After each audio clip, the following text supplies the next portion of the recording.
Hey, everybody, welcome to the Struggling Hunters. We're working hard every day on bringing you our successes and our failures. I am Eric, I'm Joe, and we are the Struggling Hunters. struggling hunters.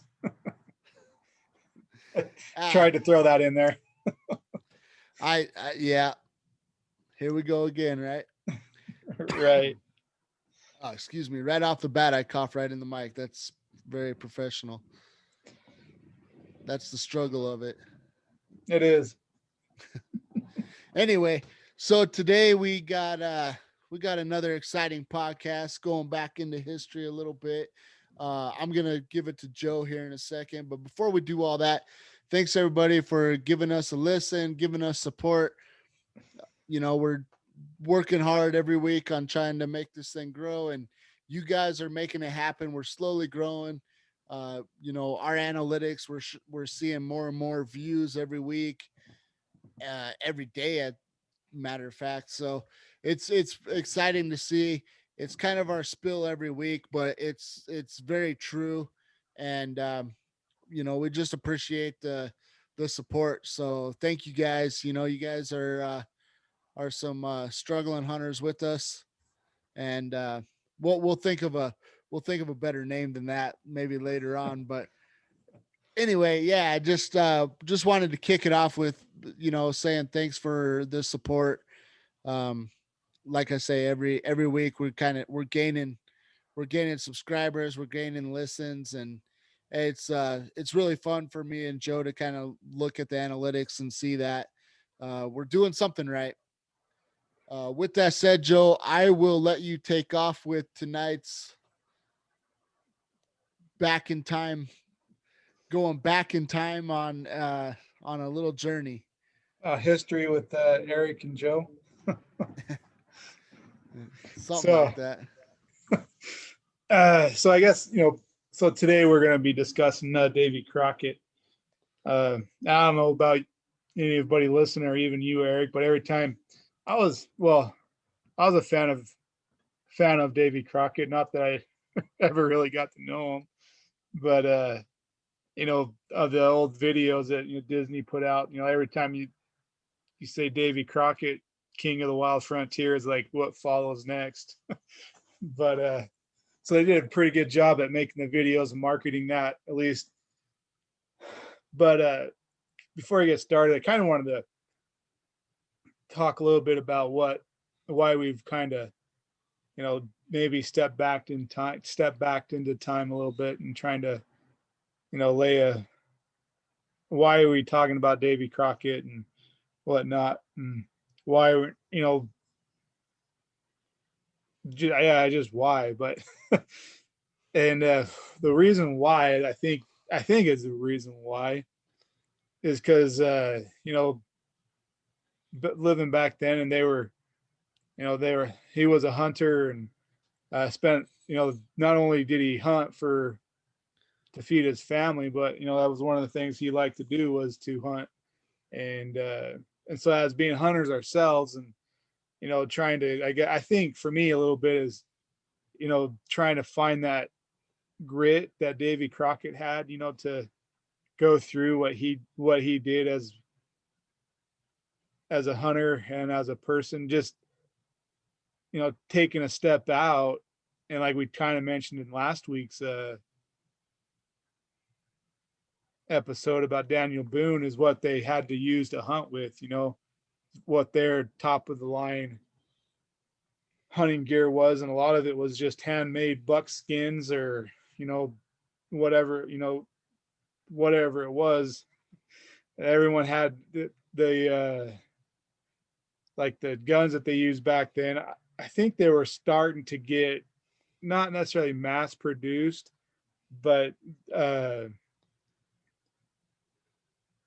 same parts were getting made the same. Like that a trigger was starting to become made the same. Because one of the things back then, if you broke your trigger or your hammer on your gun or whatever it was, you couldn't just walk over to the general store and pick up a new hammer. You had to have a blacksmith remake it for you, or go clear back out to the gunsmith that made it and pick up another one. So, I mean, there's a lot of differences between then and now, but at the same time, we're still trying to understand the woods, even though, although he probably had he had a better understanding than what we have. But anyways, it's just trying to, I guess, set the uh, the scene for us why are we all gathered here together today. But Davey Crockett was born August 17th, 1786, in Eastern Tennessee. Um, and he was the fifth of 9 children. So kind of in the middle, probably got forgotten quite a bit. Looked over, being right in the middle of them all. As far as kids go, I'm sure he, got lost by his parents at the time, or not, shouldn't say get lost, but just didn't realize he was there. But I guess he always liked the outdoors. Uh, Somewhere along the line. So it's I found a couple different interesting things. Like they all said that he spent a lot of time hunting as a kid. But then there's a couple of them that said that because his dad had, so it kind of gets kind of tricky, or not tricky, but I don't know if confusing is the right thing to say, but depending on who you're reading, has said that his dad like kind of hired him out to trappers and stuff at the time back then as a kid. So we're talking probably like 6 years old and to 8 or so. His dad hired him out to go help trappers and mountain men back then. So that's kind of where he got his, love of the outdoors and probably taste of freedom as, being I wonder what that would have been like being 5 or 6 years old. And yeah, I'm sure the trapper that he would have been with probably had some pretty, high expectations. Not as, I don't know. This is just me speculating, but he was probably hired to, keep his gear clean, keep the traps cleaned, and keeping that all in line. Probably cleaned a lot of pelts, but at the same time, that's kind of a, almost freedom in a way to a younger kid out in the woods all the time like that. But and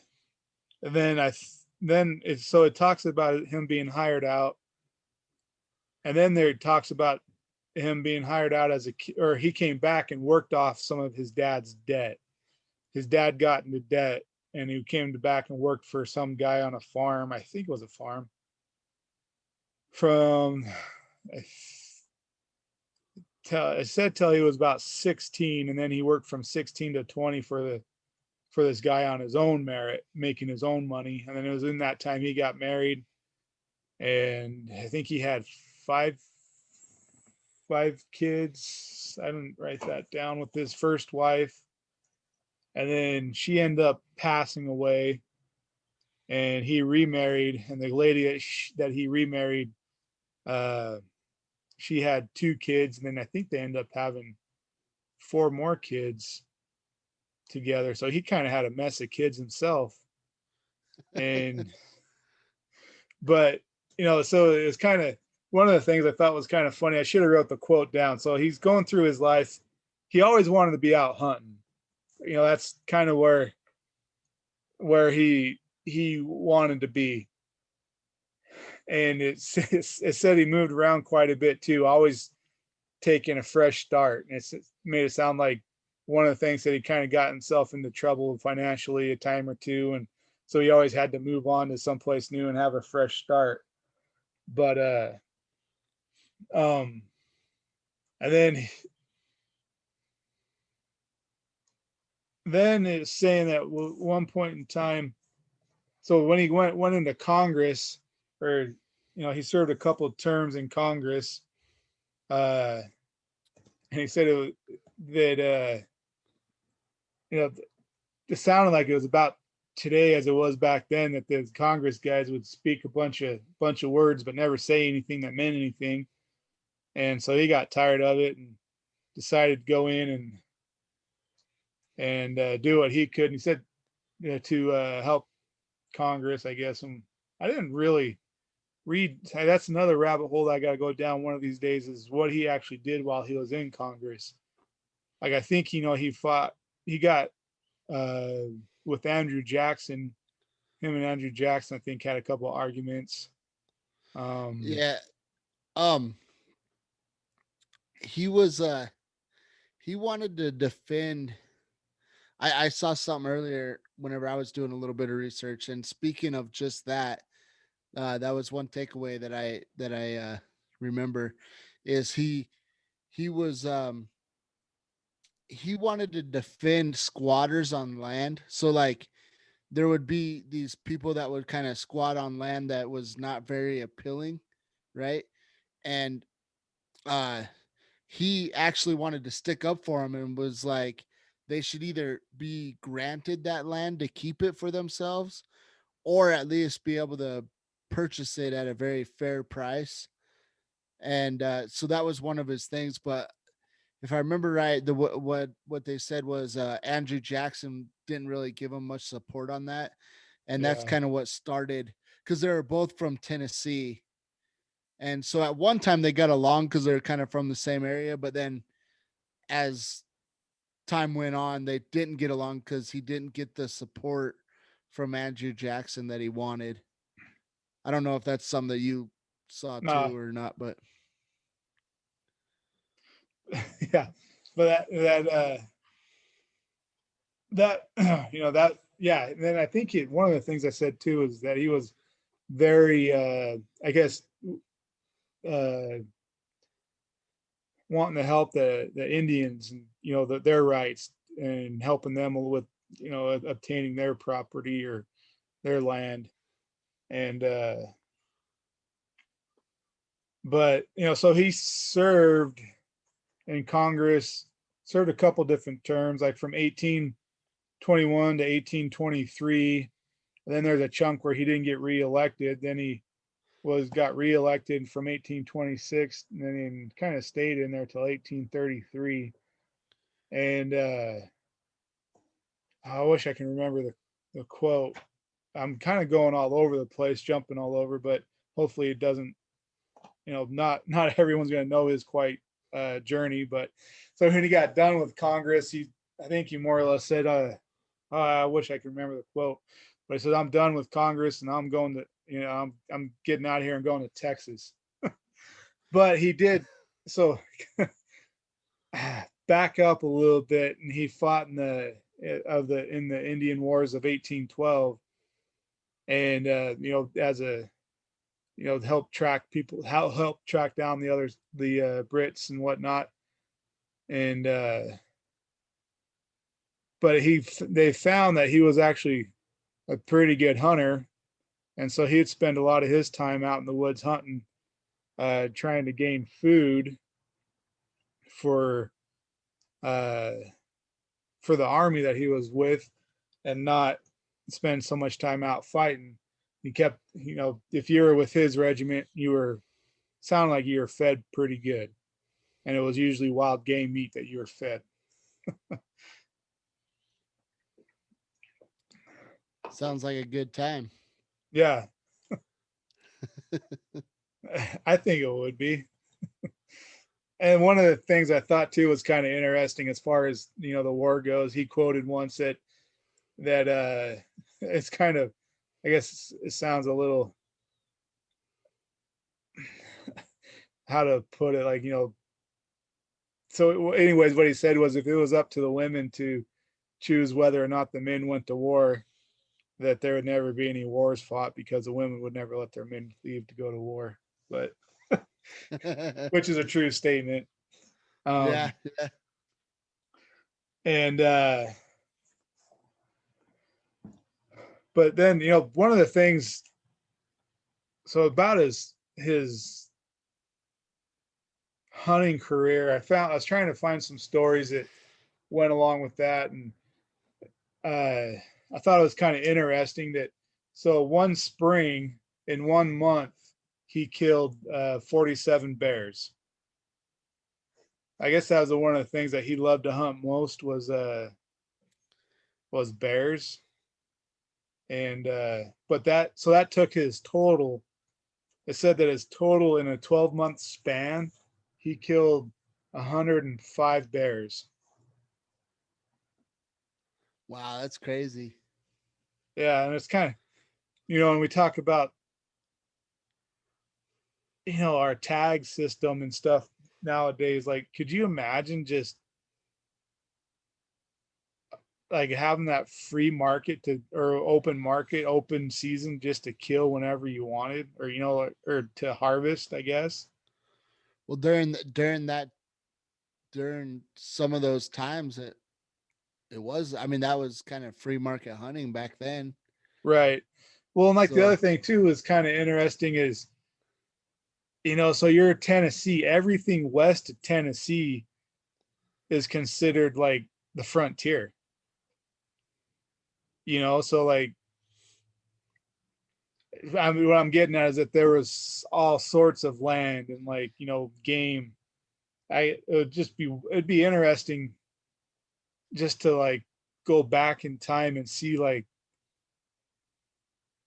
the droves of the game, like I don't know, like, I kind of picture this world of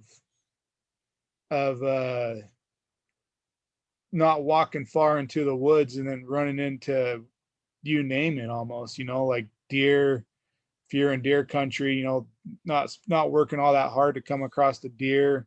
Sounds like it wasn't all that hard to come across a bear if he's getting 105 of them a year. I don't know the numbers on the take on states for bear, but I imagine that's probably what for the number of people that purchase a bear tag and then the number of people that are successful, that's probably the amount for the whole state in most states that allow bear hunting.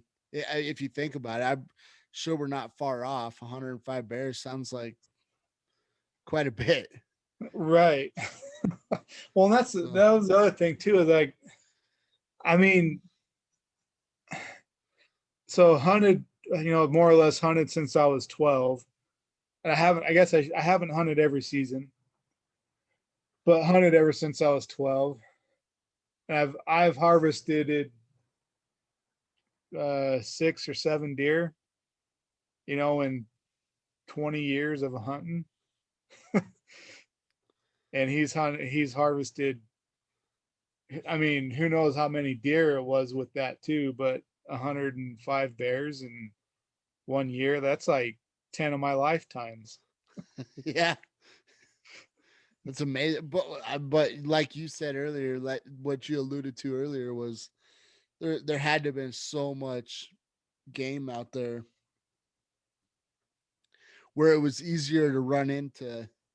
Well, and he was probably a good bear hunter too. I mean, Yeah, I'm so that was one of the things too, is it said that I I think he'd probably tracked them, and he probably, after 105 bears in 1 year, you probably knew quite a bit about bears.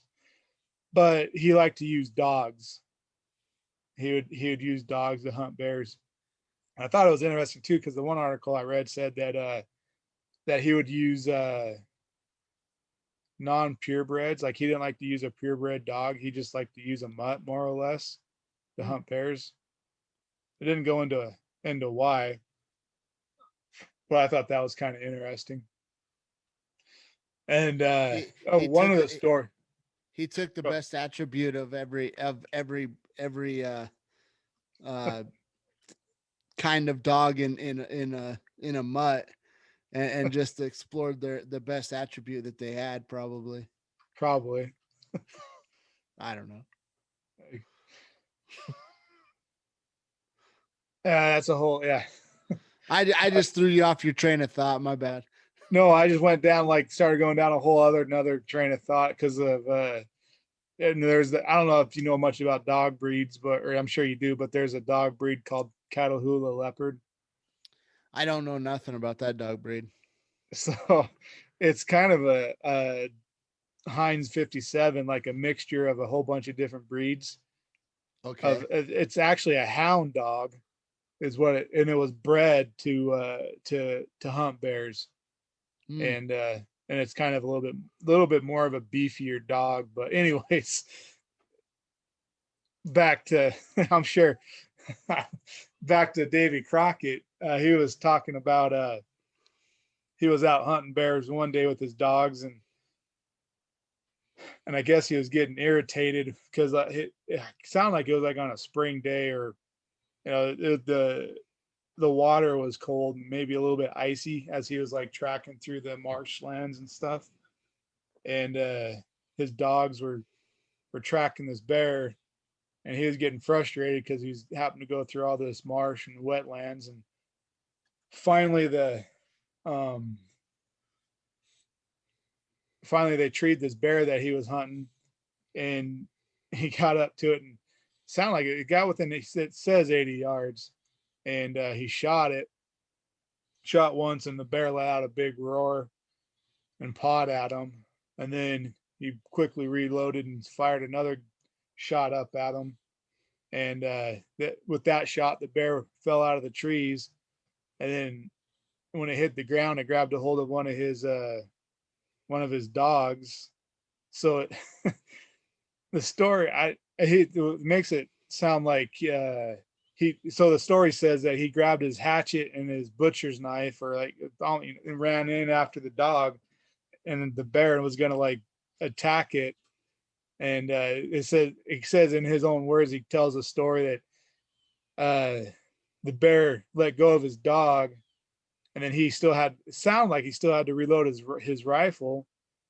And he's like, I figured I should reload my rifle before that bear gave me a bear hug and got a little bit too close for comfort. So it reads that he hurried and reloaded his musket or his rifle one more time and fired into the bear for a third time and finally killed it.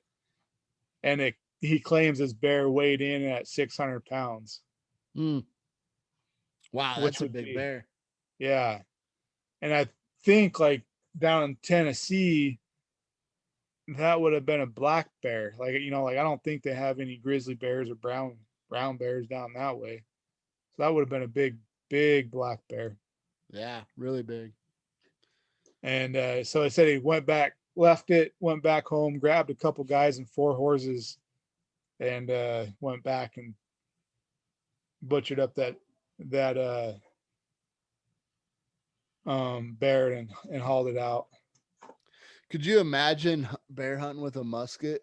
I mean, No. that's all they had back then, but you know, you don't get your bear down right away and that thing starts coming after you. You're trying to reload and Right. Like, yeah. And then talking about having nerves of steel, like,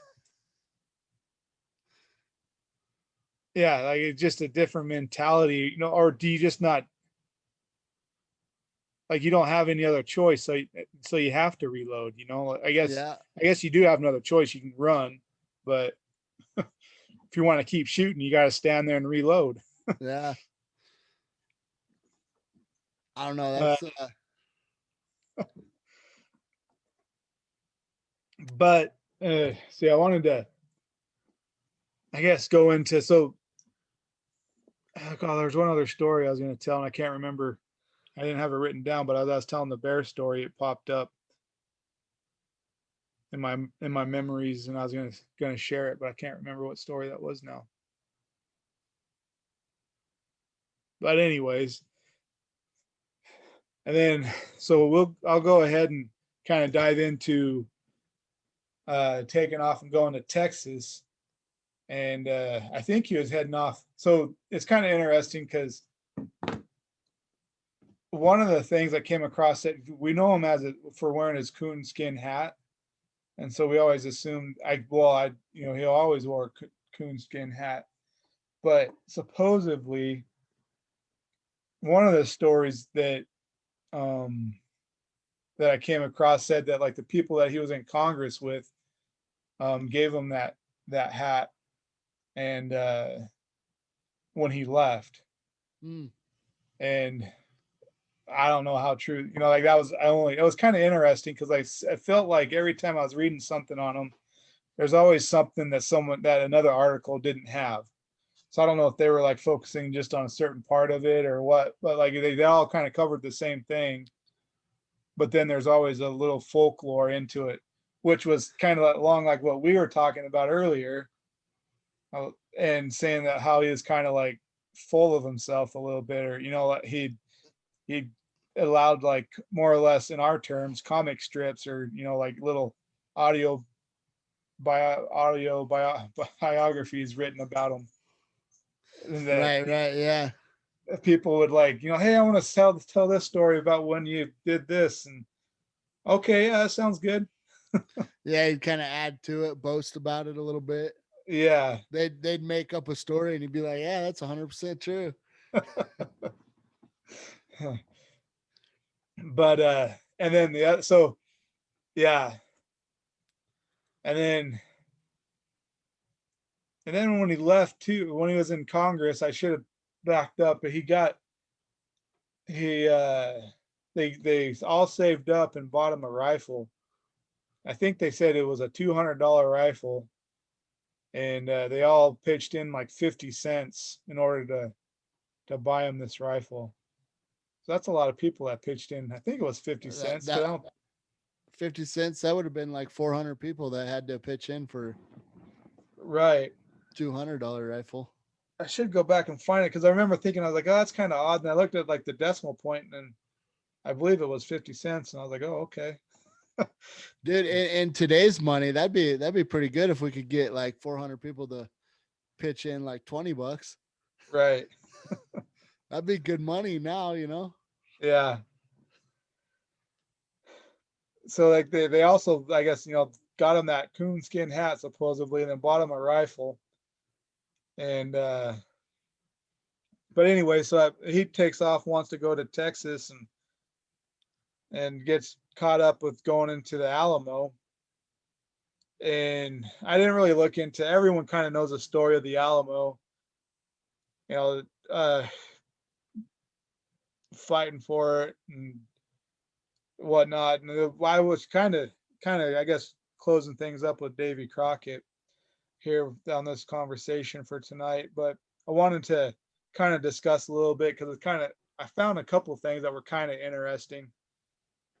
Is everyone, I would think that he didn't survive the Alamo. Um, that he was killed there, and Santa Ana, I guess, he went in and was saying that we're not taking any prisoners, that we're killing them all, and which it's kind of interesting because there is some rumors that he maybe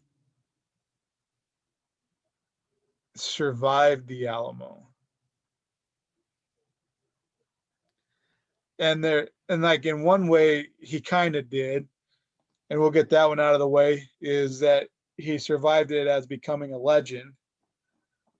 So he's always going to be remembered. His spirit was always going to be remembered. Who he was is always going to be remembered. And one of the things I saw was kind of interesting was one guy says that Davy Crockett was a Freemason, and I guess they have a secret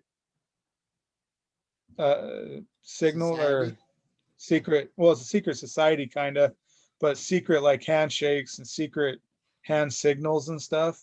Uh-huh. And which was kind of interesting because one of the things that they were saying too.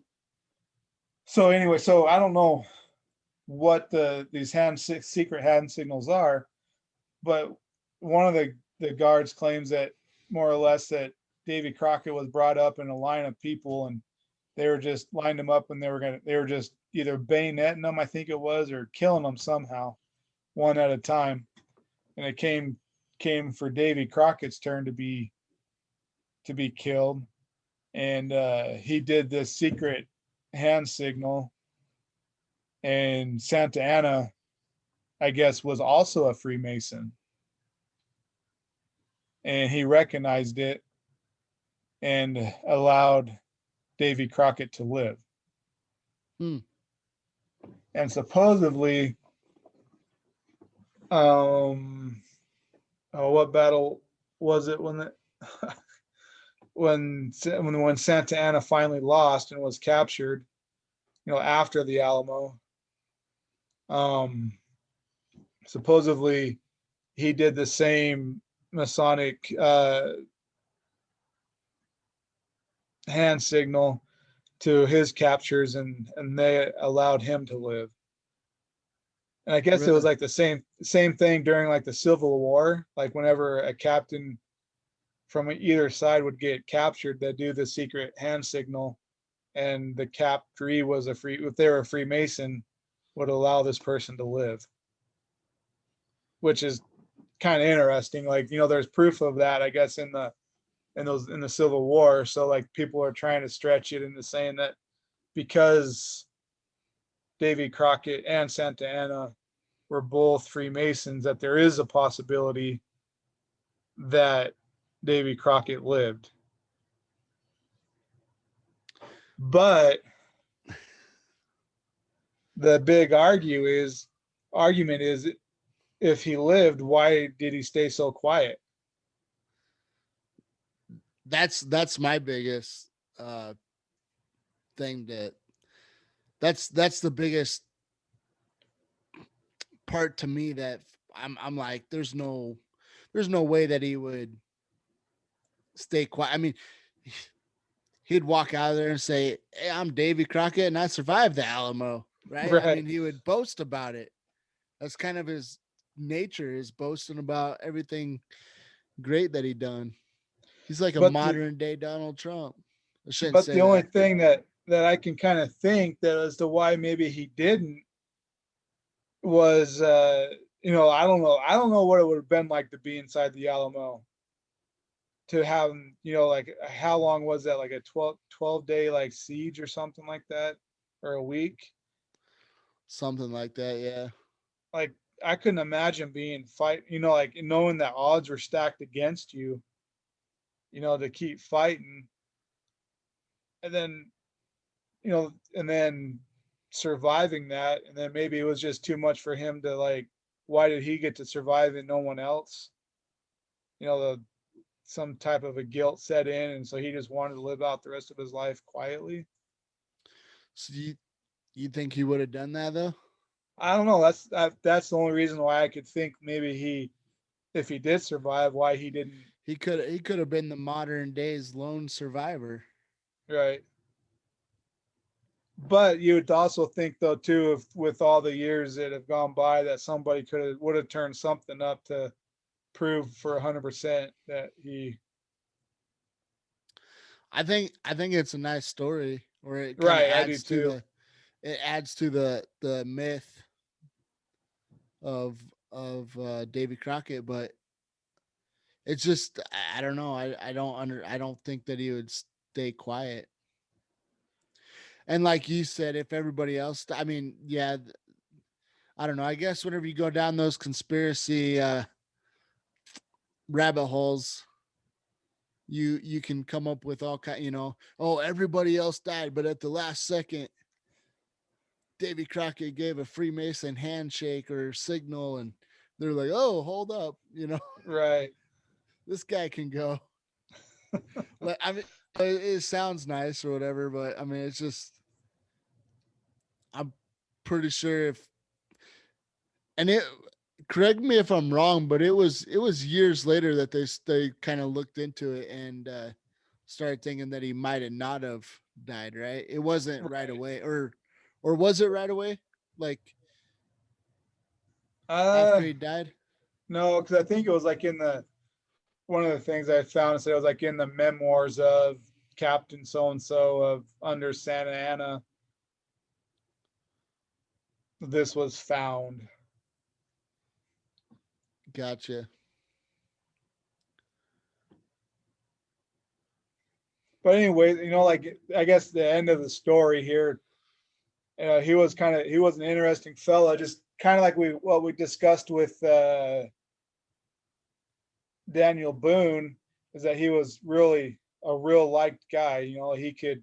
That's one of the things that everyone liked about Davy Crockett, was that he when he talked to you, he talked in like folklore, or like he talked as like the frontiersman that he was, and he treated Congress the same. Like he didn't sugarcoat anything or try to say something that he didn't want not to be said, and talked that with his frontiersman's lingo, and that's what everybody liked about him. Instead of boring people to death, he'd say what needed to be said, and then be done with it.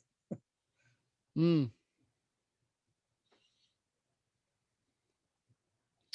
Yeah, that's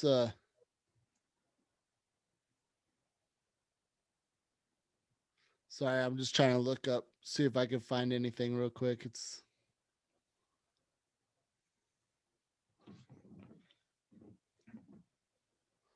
But yeah, so he, quite the you know interesting fellow. Like I said, he definitely one of us in a way. Is that he would rather spend most of his time out in the woods hunting than he would want to spend it at home.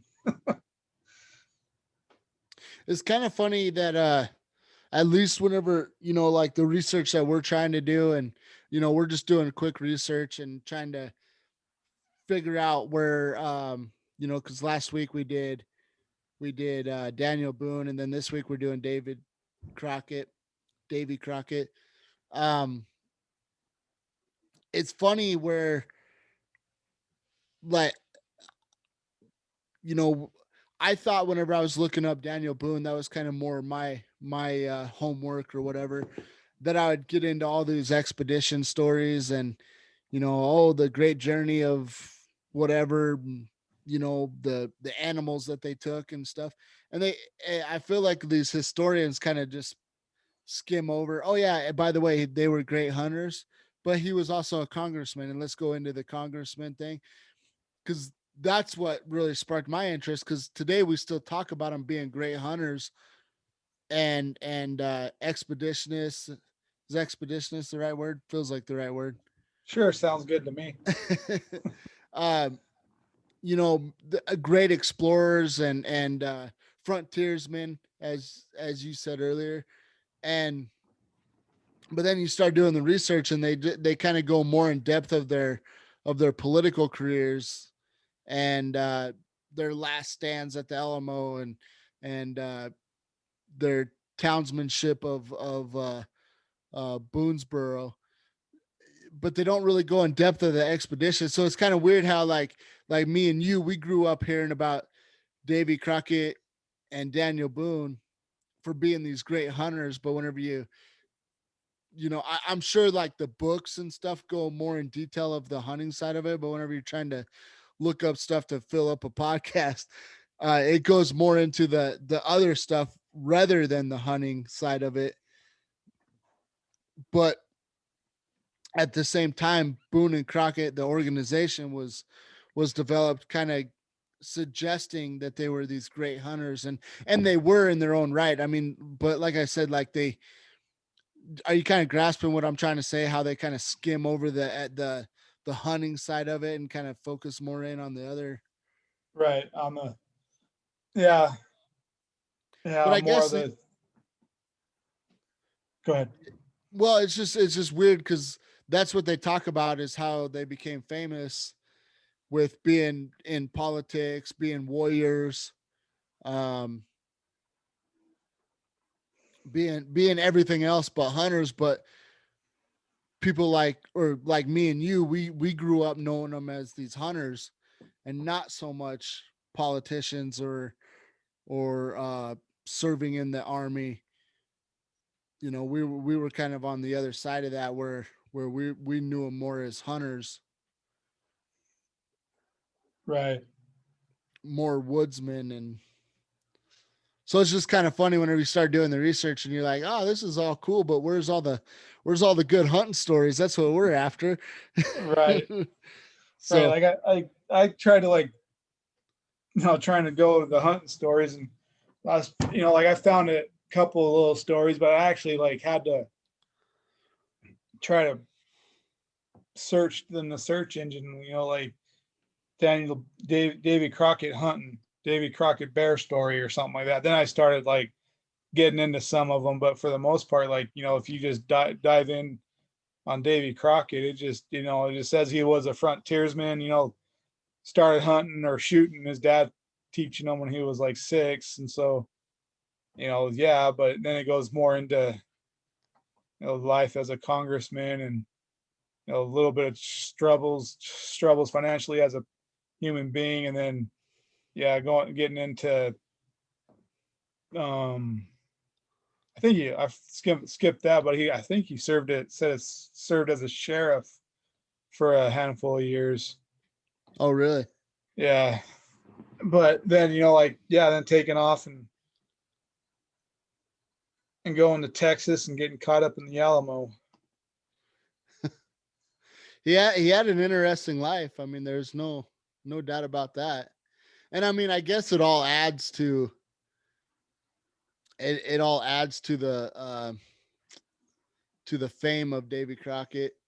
I just thought it was kind of funny because, or not funny, but just whenever I started searching up Daniel Boone, for example, who I spent more time on, I was looking for all the stories. Now, don't get me wrong, they sprinkled a little bit of like going back to Daniel Boone whenever he was captured by the Indians, and and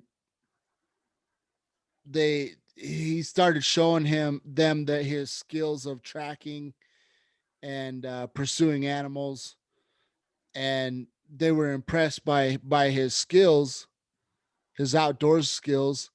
They started giving him more freedoms, but then like they kind of sprinkled that in there, but then they go straight to him just escaping, and like not really going into maybe how many animals they killed or he killed for him, or it just kind of, they sprinkle in the hunting aspect, like the bear story. They'll sprinkle it in, but then they go, like you said, they go straight to being a congressman and almost everything else but the hunting portion of it. But it's weird though, because without doing a lot of research on these guys, I mean, I feel like I'm kind of circle talking right now, but you know, I knew him always, or knew both of those guys as more of like a hunter. I just always knew him as this hunting, these hunting experts, and and they were, but just the stories kind of shy away from the hunting side of it and talk more about all the other things that they did. But it's kind of interesting that they both, Daniel Boone, and kind of the similarities between them, Daniel Boone and Davy Crockett, both served in the military and served in government. It's kind of interesting that they both went that route. Yeah. Uh, and maybe that's what gave them their big name. There was probably other True. hunters that maybe blew their animal killing. Animal killing sounds a little controversial, but Right. uh, uh, there was probably other hunters that blew their records out of the water, but they just weren't as known. They weren't known for their service in government or whatever. So, but yeah, these two just happened to make a lot of noise True. coming up. I was thinking about something that you said earlier. Uh, him being the fifth of 11 children, him being right in the middle. He probably learned how to be loud to Oh, true. gain that attention. He probably learned it as a kid, how to get the attention, how to be noticed, and probably carried that through all his life. The crazy thing with Davy Crockett is he how old was he whenever he died? I think it was 49. 49. Yeah. I, in some way, or especially compared to Boone, that's so early. Yeah. He died a pretty young man. True. But it probably also helped His legend, his myth. his legendary status. Yeah.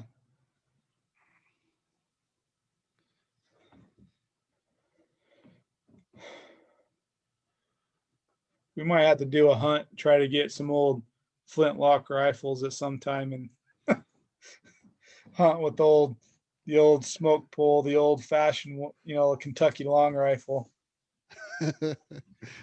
I'd love to do that. Try that. Get dressed up in some buckskin and Yeah. That's the one thing I think would be kind of interesting to do. Maybe we do like that's one of the things I kind of thought about as I was reading through this and thinking about that time is we should maybe take turns, get it, like have each of us get a pair of buckskins or something, and then have one of us wear kind of today's hunting attire and the other one wear buckskin and then go hunting side by side and see what we can what it's like. we'd have to do it archery though because of Hunter Orange. Oh, that's true. Yeah, that or just going for a hike. Just go for a hike in Just the go for a hike. woods. I'm sure that would take care of it. I'm sure if there's anybody else out in the woods, we'd get some funny looks. True. But it'd be fun though. It'd be fun to It just would be. make Yeah, some fun videos around that, where we're just doing some silly stuff.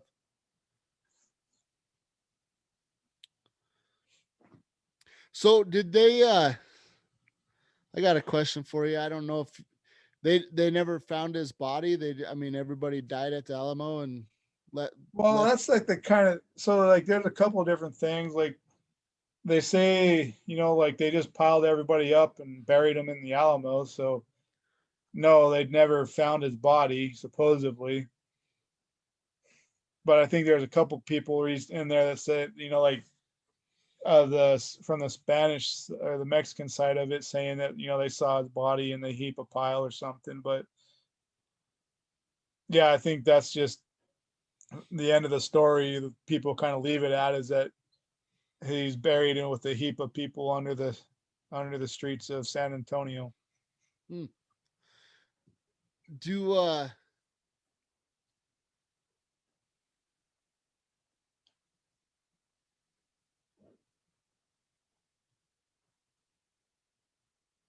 that's uh trying to see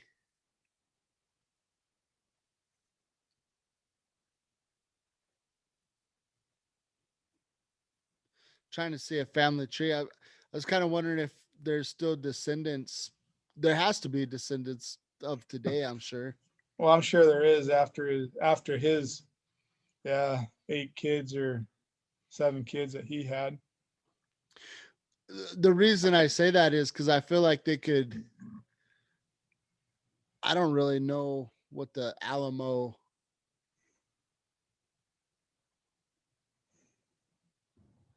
I guess what I'm trying to say is I wonder if they could ever do an archaeological dig True, and but I think like it'd be one of those things that'd be kind of hard to do because I don't think they individually put people in graves. They just kind of piled them up and buried them.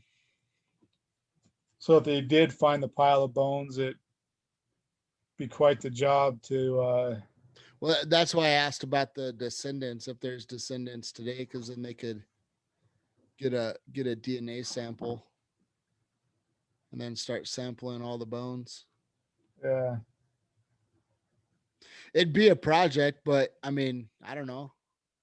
I'm surprised that the government or somebody don't throw a little money at it. Maybe a billionaire that wants to know the answer himself throw a little at it and say start taking DNA samples, see what happens.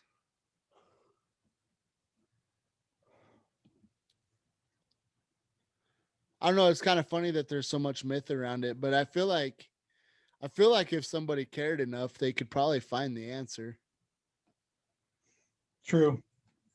If he was there in the pile of people that were buried. Right. I don't know, that probably a little much. Maybe the myth is funner than the truth, but it's just a thought.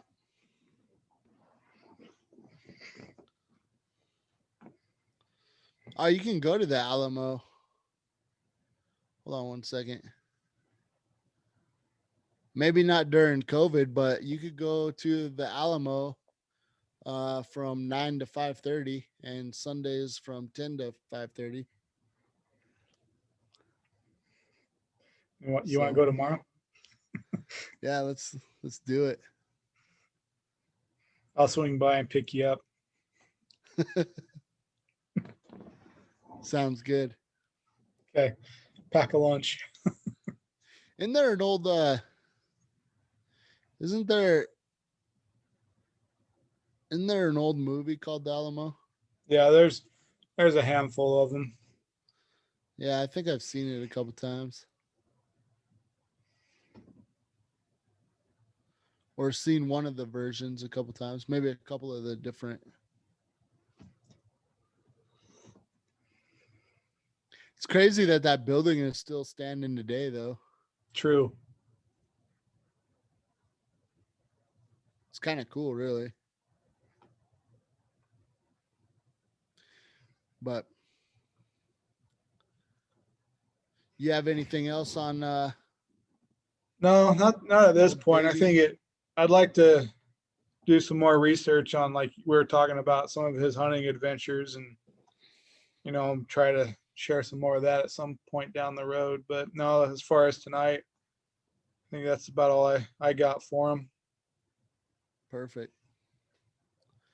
Yeah, I don't think I have anything else to add either. I think I pretty much showed all my cards on Davey Crockett. So,